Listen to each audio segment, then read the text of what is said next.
Well, how Vigo County goes, the nation goes. The county has earned that reputation because since the 1950s, Vigo County has correctly picked the President of the United States.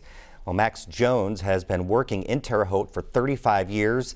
He and a reporter discovered the streak by accident several years ago when they were doing research for election stories. Max joins us now from Terre Haute to talk more about the county's bellwether status and this week's wild presidential election. Max, thank you so much for being on the show here. You know, we should start by saying it could be weeks, though, before we know the winner of the presidential election. But Vigo County could be a crystal ball of sorts. So tell us, what did voters say there this week?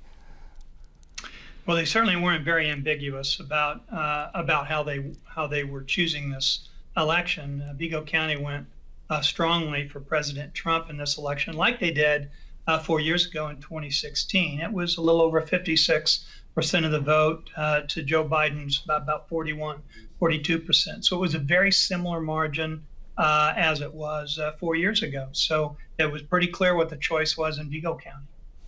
And results show Americans are incredibly divided, more so than I think people realized. Is that true there in Vigo County as well?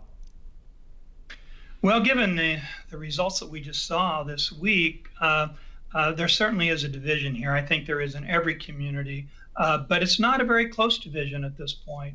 When you see the kind of spread that we saw in the presidential race, was echoed really down ballot in terms of Vigo County moving more quickly toward the Republican side. There doesn't seem to be quite the division that perhaps there used to be, as Democrats have really lost ground. You know, turnout nationally is expected to shatter century-old records. Did Vigo County experience record turnout there too? Well, actually, it did not. Vigo County is in recent years been showing up very bottom of the list in the state in terms of voter turnout. Even though during the first Obama year in 2008, the county showed extremely high turnout. Since then, it's really been a downward slide.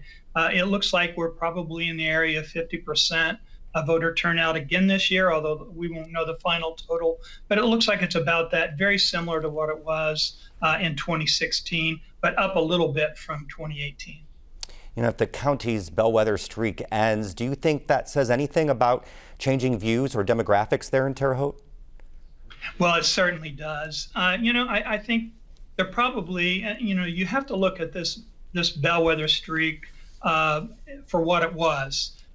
Two of the elections in the last 20 years that were settled and Vigo County kept its streak going, it still did not vote with the majority of the American people. The only reason the streak continued was because of the quirks of the Electoral College. So you have to keep that in mind, I think, when you think about what it was that Vigo County was representing. And even though there's people here that dispute this, there was a certain amount of luck, and especially in the last 20 years, that kept this streak going. So, you know, it's certainly getting a more and more conservative county. It used to be reliably Democrat, or at least it had an independent streak, and that definitely seems to be going away here. All right, Max, I know you're very busy. Really appreciate your time with us today. Thank you.